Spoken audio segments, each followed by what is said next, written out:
Welcome on board Valkyrie. We are Mark and Cynthia. In 2020, we sold everything to chase a dream, cruising America's Great Loop. Starting from Buzzards Bay, Massachusetts in May 2025, we set off on a once-in-a-lifetime journey exploring 6,000 miles of North America's waterways, canals, lakes, and rivers.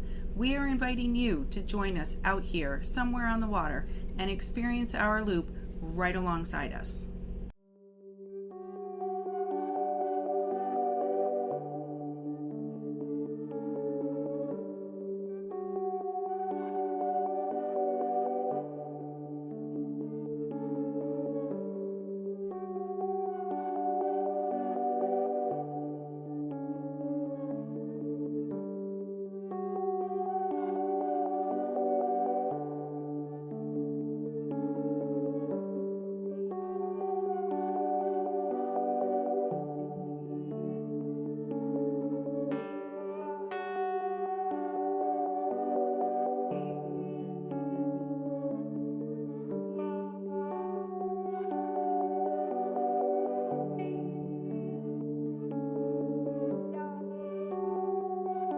In the flybridge, Mark is pulling the anchor.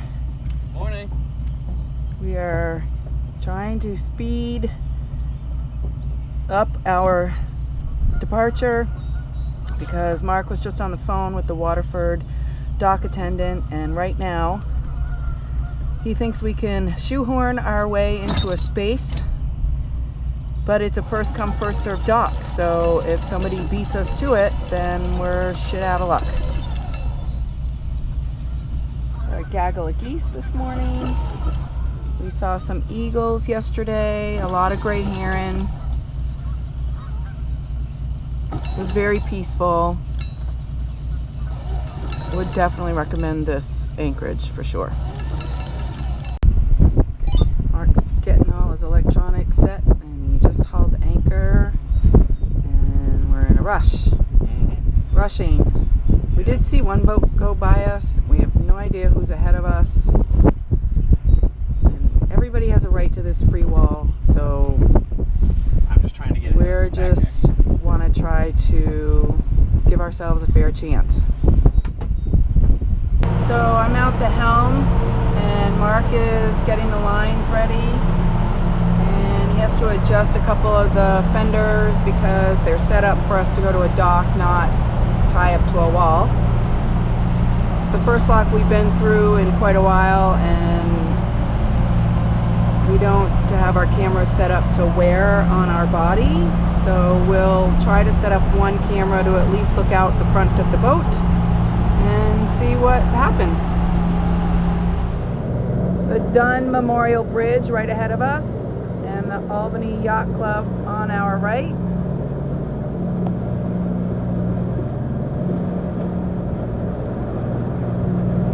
And welcome to Albany. We will be going north of Albany on our way to Waterford.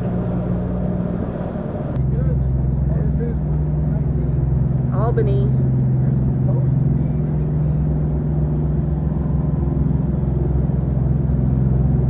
Capital of New York.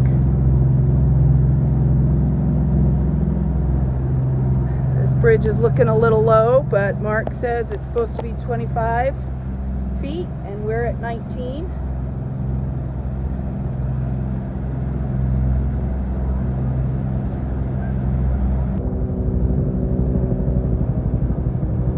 See a guy up at the control station looking at us.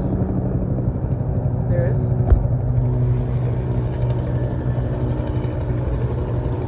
Good to me.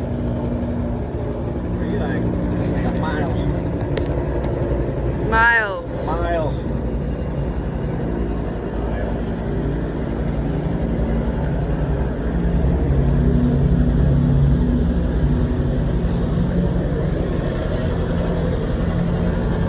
This next bridge, I believe, will be going under I-90.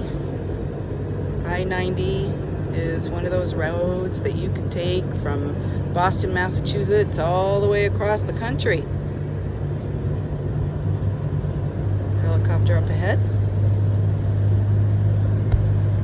So I've been working quite a bit the last hour and a half or so. How's your trip going?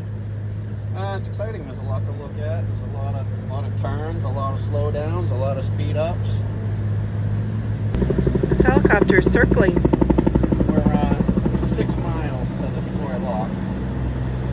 So we have to. All right. Well, we have to dump our fenders and set up our lines before we get there. all right. We've got our first lock coming up in 6 miles. If you didn't hear what he just said. So our first lock in 6 miles. Probably slow down for this guy, yeah. So we'll go get ready for that. We're gonna have to put our life jackets on. We're gonna throw our bumpers over. We're gonna have to, have our lines ready on either side of the boat, because until we get closer, the lock attendant will tell us where we need to tie up.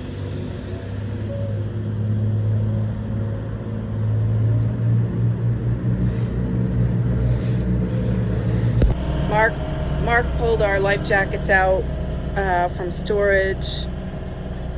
These are the ones that we like to wear going through the locks. They're the pull cord inflatable, but they're very easy to put on. They're not bulky. They are comfortable. Our life jackets, one of many locations on board, our life jackets are underneath here. We have some up top, but we have a lot of life jackets on board. But we're gonna get situated to go through the lock. Okay, so this is the Troy lock, our first lock on our Great Loop. And our first mistake is that we didn't call in advance. And he needs 20 to 25 minutes to get the lock ready.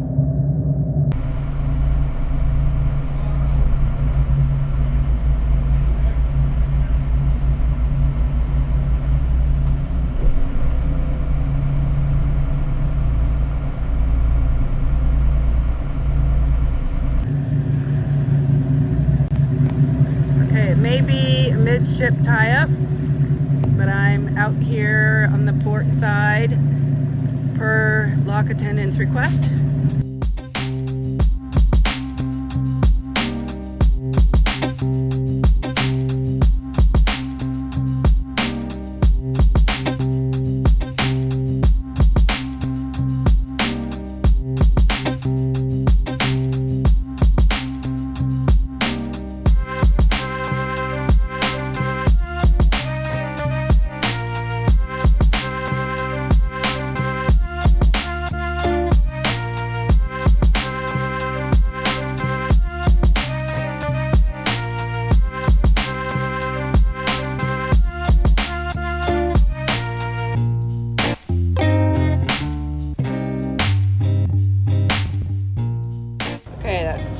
Was not pretty, but we tied up midship right there. We rose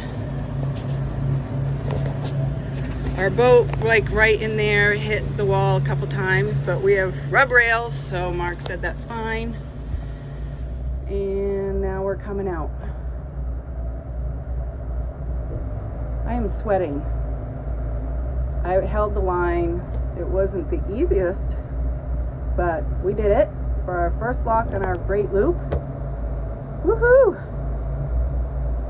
I'm feeling a little out of breath from being so anxious. But it's all good. Lock attendant was very nice. Very matter of fact, asked for our numbers and the length of our boat.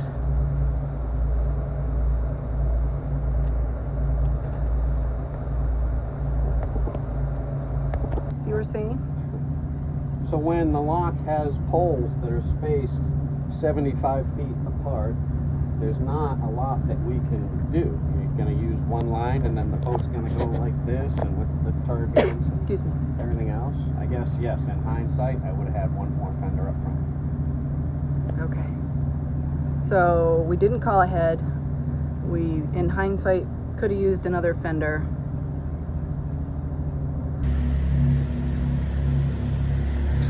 Like a glove, right? It said 22, right? Yep. Might have been 23 or 24 because the water's low right at the moment. Yeah, I do see water. Okay. Well.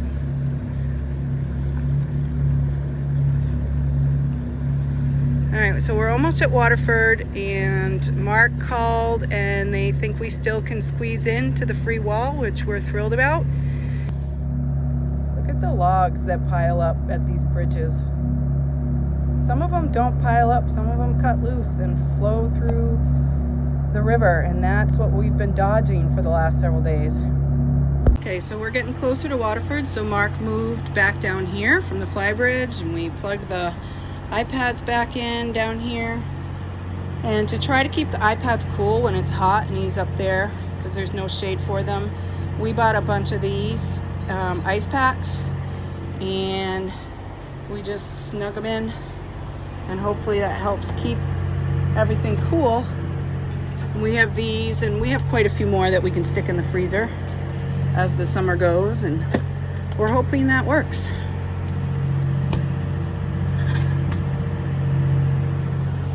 And we always bungee cord our refrigerator and freezer. We haven't so much our refrigerator, the freezer, just because it was overstuffed and I needed to keep it bungee closed. But also when we're traveling, especially in the ocean or where there's lots of wakes and boats, we don't want the refrigerator mistakenly fly open and lose all of our groceries, which happened to the previous owner. So the previous owner actually set up that little bungee cord situation. It was even worse than that. It was even worse than that. The refrigerator was not fastened to the boat, so the whole refrigerator slid out of its spot. Right, it did. So Mark actually bolted this to the back wall. But yeah, that was a mess for the previous owners. So yeah, now we have this. He set that up, the previous owner. So we use these to keep our refrigerator and freezer content safe. New York State Canal system, Erie Canal to the left and Champlain Canal to your right. Okay, here we are at the wall, the free wall in Waterford. I don't know if you can see through this GoPro camera. When we take off from here, we're gonna go right through a lock right away and officially start the Erie Canal portion of our trip. There's several boats lined up. We squeezed right in. Mark did a great job. Seeing a few people walk by, some kids on their bikes. And behind us is the Hudson. And that is where we just came from. So up here on the free wall is a floating dock, and that's where all the power is. We are back where there's no electric, but if you're lucky enough to come up here, you have electric.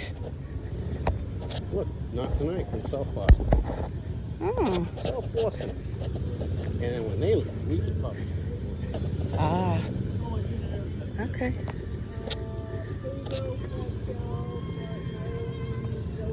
Take it this is the beautiful Welcome Center. Visitor Center. Very nice. Okay, so we got here, we tied up, we went to the Visitor Center.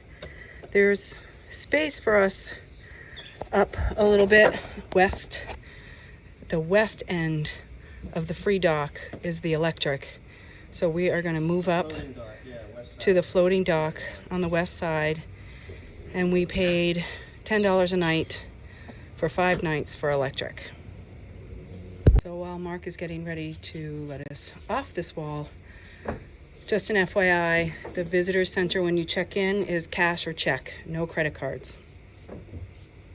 Free! Mark just came back from a little walk and he got a free flag for the 200th anniversary of the Erie Canal.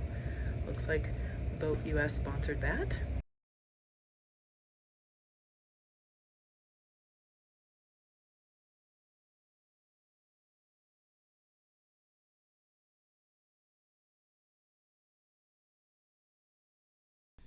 Thank you for tuning in to this episode of Our Loop. Please like and subscribe and stay tuned because there's lots more to come. Thank you.